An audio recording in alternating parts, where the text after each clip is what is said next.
Halo Sobat Cairin, salam kenal, saya Diana sebagai host pada episode ke-7 kali ini. Nah, di episode kali ini kita akan ngebahas tentang tantangan finansial generasi milenial. Nah, kita generasi milenial ini kan punya banyak tantangan ya, apalagi salah satunya itu fenomena generasi sandwich.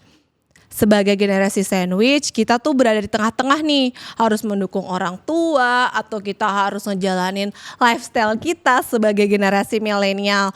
Kondisi ini menimbulkan tekanan finansial nih. Kalau misalkan kita tidak kelola dengan baik. Apalagi kita akan terjebak di siklus yang seperti ini terus tidak terputus. Nah, dalam podcast kali ini kita akan ngebahas nih seputar tantangan finansial generasi milenial. Apalagi kan generasi milenial ini lagi disorot banget nih seputar generasi sandwich lah. Pokoknya kayaknya banyak kalimat yang kurang baik gitu buat generasi milenial. Nah, kita akan ngebahas nih apa aja tantangannya. Kebetulan kita kedatangan Mas Raffi. Halo Mas Raffi. Halo Mbak Diana. Nah, Mas Raffi ini sebagai penggiat investasi nih Sobat Cairin.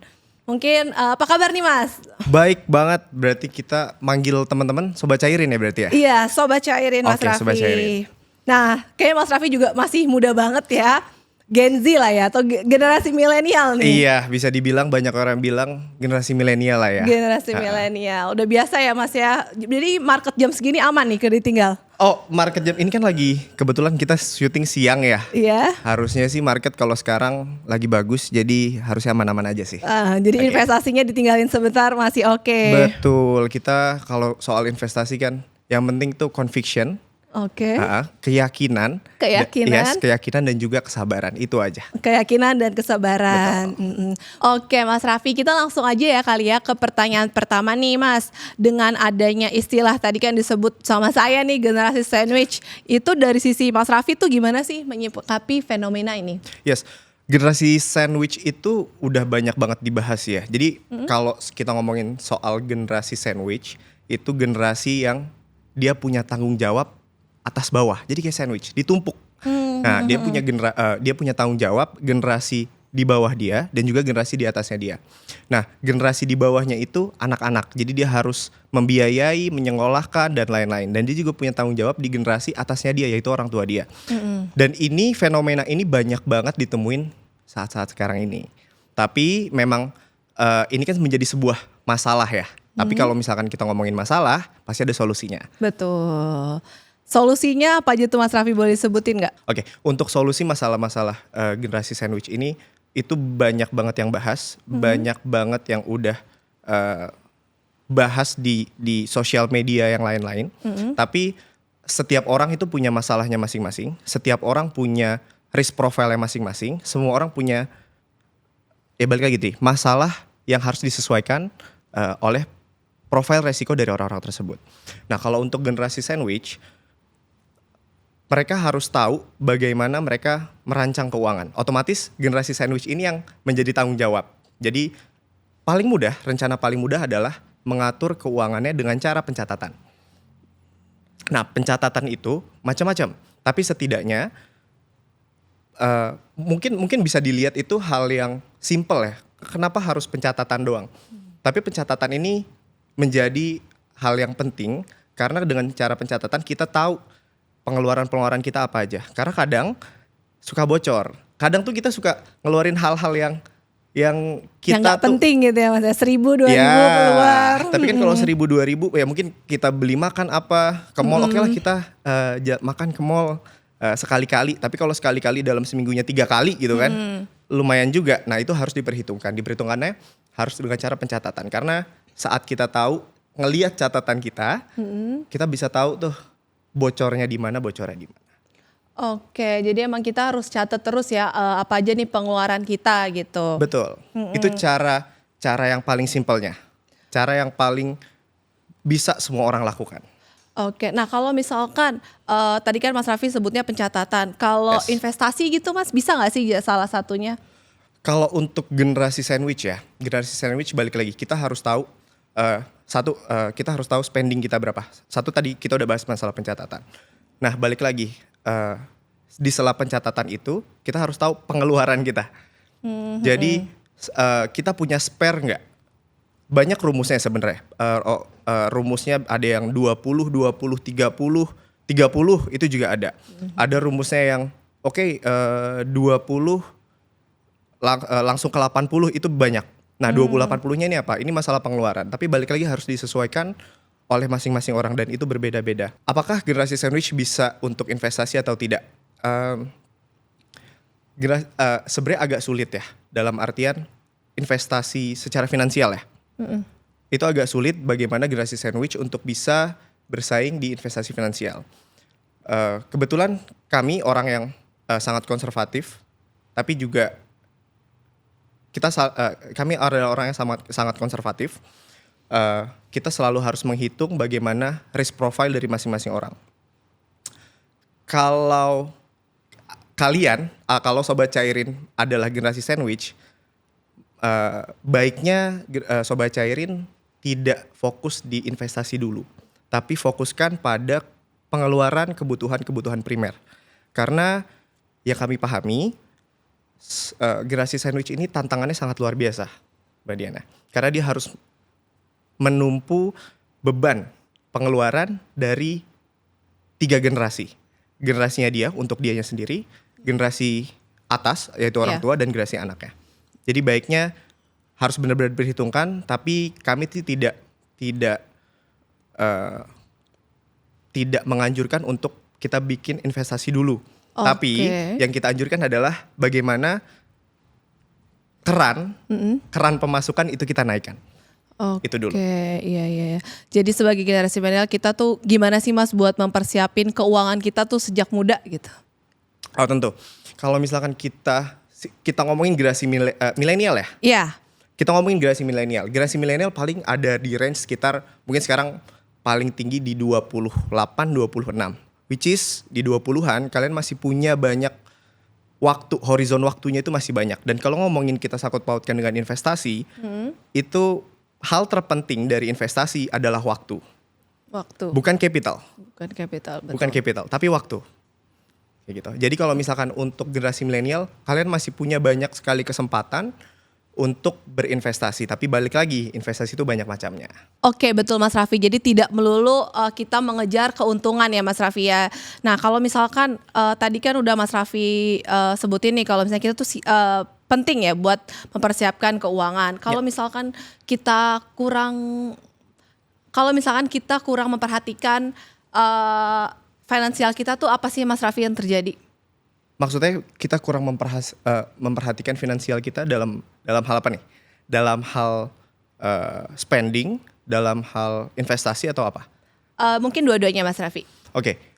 Kalau kita kurang memperhatikan, menurut kami adalah buat generasi milenial, anak-anak 20-an yang mungkin sekarang masih fresh grade atau baru kerja sekitar 3-5 tahun, kami pahami bahwa pendapatan mungkin mungkin pendapatan ada di kisaran 5 sampai 10 juta atau bahkan ada yang 20 juta atau ke atasnya. Tapi kita bulatkan di 10 juta. Ini harus hati-hati dalam artian exposure saat ini itu sangat luar biasa. Distraction-nya itu sangat luar biasa. Spending kita itu sangat uang yang kita keluarkan itu udah sangat mudah sekali untuk keluar. Contoh, setiap hari kita buka handphone, lihat di Shopee, lihat di TikTok. Betul. Itu kan banyak banget ya, Mbak Diana ya. Benar. Marketnya itu banyak banget kita untuk beli sesuatu itu gampang banget bocornya. Iya, jadi mudah banget ya kita ngelakuin pengeluaran. Sangat mudah sekali. Jadi itu harus sangat berhati-hati. Seperti itu. Oke, selanjutnya untuk generasi milenial ini nih Mas Raffi khususnya apa sih tantangan yang paling concern gitu? Oke, kalau kita ngomongin finansial nggak harus selalu tentang investasi, tapi bagaimana kita memanage kita punya uang, gitu kan? Itu yang paling penting. Dan sekarang distraksinya kan balik lagi tadi ya, udah sangat banyak. Tapi solusinya itu juga sangat banyak. Alatnya itu juga sudah sangat banyak. Contoh, sekarang udah sangat mudah bagi kita untuk jika mungkin kalau orang-orang tua kita zaman dulu ya, Iya. zaman-zaman dulu, apalagi di daerah-daerah, untuk kita misalkan kita kesusahan uang, mungkin di tanggal tua itu udah menipis banget nih ya, duit Iya. udah menipis banget. Mungkin kalau orang-orang tua kita pada mungkin ke koperasi, Betul. ke koperasi, pinjam uang segala macam. Tapi kalau sekarang udah sangat mudah. Tapi balik lagi, solusi itu memiliki resiko dan resiko itu harus kita bisa manage. Jadi balik lagi, kalau kita ngomongin di keuangan finansial itu tidak terlepas dari resiko. Jadi risiko itu bakal selalu ada, bakal selalu nempel apa yang kita lakukan. Tapi balik lagi, untuk generasi milenial, kalian jangan takut, walaupun distraksi itu, terutama untuk sobat-sobat cairin ya. Ya. Untuk generasi milenial, apalagi sobat cairin yang generasi milenial, tantangan ke depan akan semakin berat. Tapi balik lagi, kalau kita sebutnya orang-orang finansial, high risk high return. High risk, Jadi high resiko return. ke depan akan makin susah, tapi bukan berarti kita nggak bisa. Justru tantangan ke depan bakal lebih oke lagi. Oke. Nah, ngelola tantangan itu sendiri Mas Raffi, baiknya tuh kita harus kayak gimana? Kalau untuk ngelola tantangan ya, tantangan dalam hal investasi. Investasi, betul. Oke, kalau kita ngomong investasi itu kita harus tahu dulu nih, untuk sobat-sobat cairin ya. Instrumen investasi itu ada apa aja? Jadi kita Mungkin boleh sebutin Mas Raffi beberapa instrumen investasi yang lagi hits nih di kalangan milenial khususnya. Oke, tapi kita nggak usah yang hits dulu ya, Oke. kalian Mbak Diana ya. Kita coba dari risk profile dulu aja Ya, ya, boleh. dari Mungkin resikonya. yang resikonya Dari yang kecil. paling resiko kecil sampai yang paling beresiko. Nah biasanya kalau anak-anak muda nih, itu suka salahnya ya, yang kita lihat mungkin di TikTok, itu kan banyak nih, apa tuh kalau yang sekarang yang logo ungu segitiga, tahu nggak Mbak Diana? Kurang tahu lagi Mas. Oke, itu banyak banget bertebaran anak-anak muda, Iya. entah mungkin umur SMP SMA itu mereka langsung nyemplung di kripto dan lain-lain ya kan. Itu tahu. Itu udah Sekarang banyak baru. banget di TikTok apalagi, tapi kita harus tahu dulu seharusnya di sekolah itu udah diajarin bagaimana resiko dari instrumen investasi itu. Kita bahas dari yang paling rendah dulu ya resikonya. Boleh. Resiko yang terendah itu ada di surat hutang. Surat hutang negara. Lalu kita lanjut lagi ke reksadana.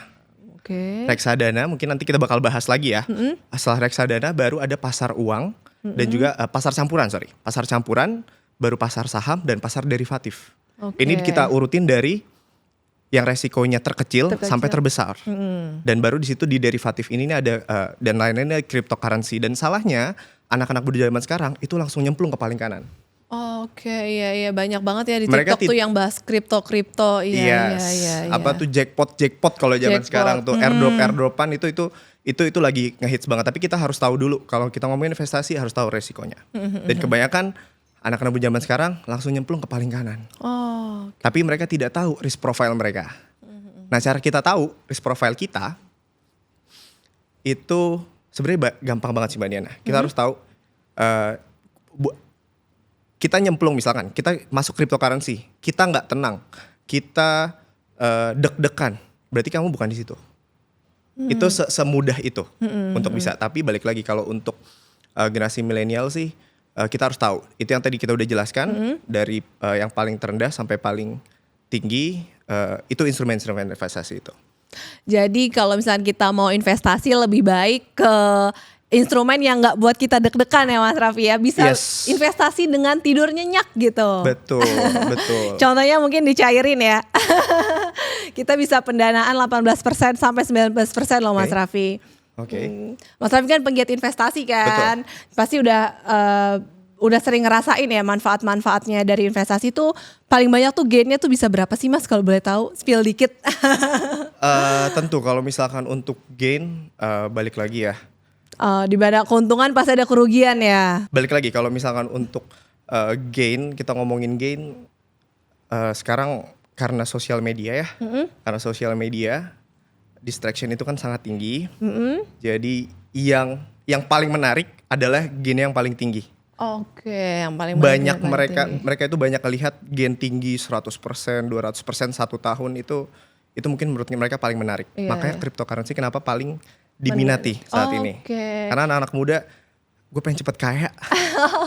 Nah itu Mas Raffi, kalau misalkan generasi milenial nih udah dapat keuntungan yang sangat tinggi, dia nggak tahu cara ngelolanya lagi tuh gimana Mas Betul. Raffi. Kalau kita udah dapat keuntungan yang tinggi, kita harus ngelola nih dengan baik. Boleh di-share nggak nih Mas Raffi tipsnya kayak gimana? Tentu, balik lagi kan kita udah bahas ya tadi ya Mbak Diana ya.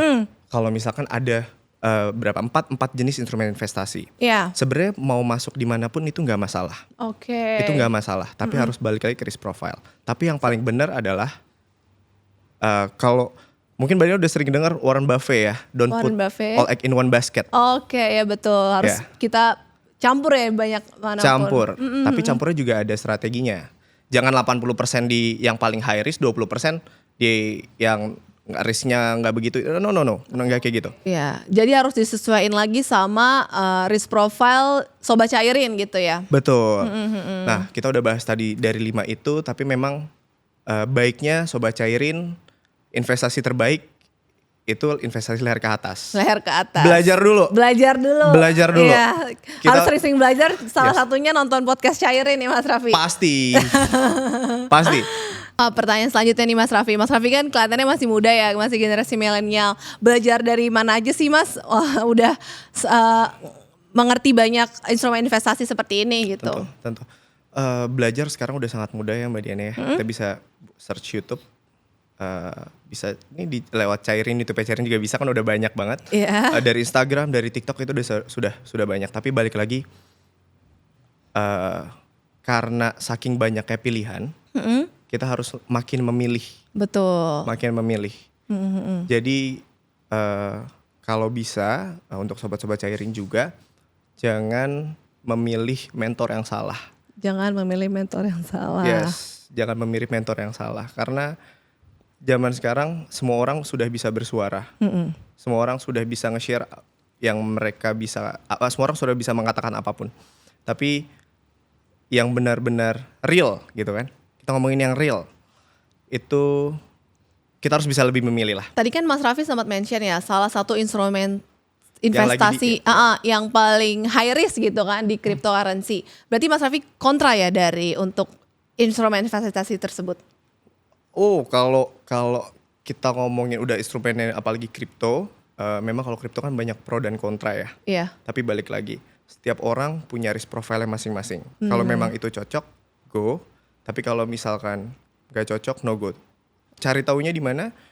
Sudah banyak kita bisa lihat. Tapi yang paling mudah ya instrumen investasi yang bisa dari diri sendiri adalah conviction. Keyakinan. Kalau kamu yakin dengan salah satu instrumen investasi itu, silakan. Nah, cara dapetin keyakinan itu gimana? Keyakinan itu didapatkan setelah kita banyak belajar. Jadi dari tadi kan kita udah jelasin nih, ada beberapa instrumen investasi, pelajarin satu-satu, convictionnya di mana, itu yang dipilih. Oke. Nah, kalau misalkan tadi Mas Raffi kita agak balik dikit nih tentang generasi sandwich. Kalau misalkan generasi sandwich itu tadi kan Mas Raffi sempat bilang ya agak susah ya kalau mau investasi. Yes. Terus salah satu untuk generasi sandwich biar bisa keluar dari zona itu tuh dengan pencatatan sama memperbanyak keran pemasukan. Yes. Kalau kami balik lagi ya. Kalau untuk generasi sandwich, kami tidak kontra. Kami tidak kontra untuk generasi sandwich melakukan investasi. Tapi yang terpenting untuk generasi sandwich adalah memenuhi kebutuhan 2 generasi dulu. Jika 2 generasi itu sudah terpenuhi, kami paham bahwa generasi sandwich ini kan sangat berat ya. Mereka punya tumpuan di 3 generasi. Tapi kalau misalkan kebutuhan primer, kebutuhan itu sudah terpenuhi, silakan saja untuk melakukan investasi. Tapi balik lagi, kami menyarankan untuk generasi sandwich tidak melakukan investasi yang high risk. Investasi yang low risk aja berarti ya Mas ya? Low risk saja, karena sudah banyak sekarang investasi yang low risk, tapi gainnya kan maksimal. Betul. Gain itu per tahun mungkin di 15% per tahun aja, itu sudah sangat bagus. Sudah sangat bagus, Apalagi sudah paling aman dan apalagi bisa kalau tidur. 18 bisa sampai 18 sampai 19%. Iya, 18 dan 19%. Itu bagus, itu bagus. Karena 15% per tahun kita mungkin terlihat kecil gitu kan. Tapi itu kalau kita balik lagi itu sudah 3 kali lipat bunga bank. Acuan bunga bank sekarang. Iya. Itu udah sama kayak bisnis. Betul. Kalau bisa sampai 18 sampai 9%. Jadi 15% per tahun low risk. karena kalian punya tanggungan juga, Sobat Cairin. Karena mereka juga punya tanggungan untuk generasi atas dan generasi bawah. Kami sangat menyarankan, merekomendasikan untuk melakukan investasi yang low risk tapi hasilnya maksimal. Apakah ada? Ada. Oke. Kayak gitu. Jadi untuk high risk kami kurang merekomendasikan karena kalian punya tanggungan yang lebih. Dan untuk investasi itu harus, balik lagi tadi, harus memenuhi kebutuhan primer dulu. Kebutuhan atas bawah, generasi atas, generasi bawah. Setelah itu baru kita mikirin investasi. Iya, Kayak gitu. Oke. Itu Mbak Diana. Oke, Mas Raffi. Sekarang mungkin kita masuk ke pertanyaan terakhir ya, Mas Raffi ya. Lebih ke ada nggak sih Mas saran dan masukan nih buat Sobat Cairin nih biar bijak dalam mengatur keuangannya? Oke, untuk Sobat Cairin, kalau mau bijak dalam mengatasi permasalahan finansialnya, kita wrap up kali ya. Wrap up dulu, kita rangkum obrolan kita tadi. Itu yang satu, kita lakukan pencatatan. Melakukan pencatatan. Pengeluaran dan pemasukan. Pengeluaran dan pemasukan. Setidaknya kita tahu. Setidaknya kita tahu dengan pasti pengeluaran dan pemasukan. Lalu kita harus tahu juga kebutuhan generasi atas dan generasi bawah kita. Oke. Setelah itu baru balik lagi tadi. Jika masih ada sisa, baiknya uang dikemanakan. Tapi jangan lupa Mbak Diana, kita lupa bahas nih tadi nih. Iya. Dana darurat. Dana darurat. Iya, Dana iya, darurat. iya. Kenapa dana darurat? Karena sebelum kita ngomong investasi, dana darurat itu harus kita penuhi dulu. Harus kita siapin ya Mas Raffi ya. Betul banget. Sejak muda nih. Sejak muda, Sejak nggak ada muda, masalah. betul. Tidak, dana darurat itu tidak melihat umur. Iya, biar kita bisa keluar dari generasi sandwich ya. Betul banget. Jadi kalau misalkan dana darurat kita sudah cukup, yaitu kalau bisa dana darurat itu 6 kali pengeluaran, 3-6 kali pengeluaran bulanan kita. Paling bagus 6. 6 kali. 6 kali pengeluaran bulanan ya. Iya. Itu kita sudah punya di tabungan, sudah aman di situ dana daruratnya, baru kita pikirin masalah investasi. Oke, berarti buat Sobat Cairin jangan lupa nih siapin dana darurat kalian. Apalagi sekarang kan tantangan milenial itu salah satunya generasi sandwich. Biar generasi sandwich bisa segera keluar dari lingkungan tersebut. Mungkin untuk Sobat Cairin jangan lupa nih tadi pesan dari Mas Raffi ya, kita melakukan pencatatan dan menyiapkan dana darurat, baru deh tuh generasi milenial bisa melakukan investasi. Dan buat Mas Raffi makasih ya udah datang. Nah buat Sobat Cairin jangan lupa ya tonton terus podcast Cairin. Dan jangan lupa buat yang belum download aplikasi Cairin, buruan download ya. Dapatkan limit pinjaman hingga 50 juta. Dan manfaat pendanaan sampai 19% loh. Saya Diana, sampai jumpa pada episode selanjutnya. Bantu closing ya. Oke. 1, 2, 3. Klik, klik, klik, dana cair. Dah.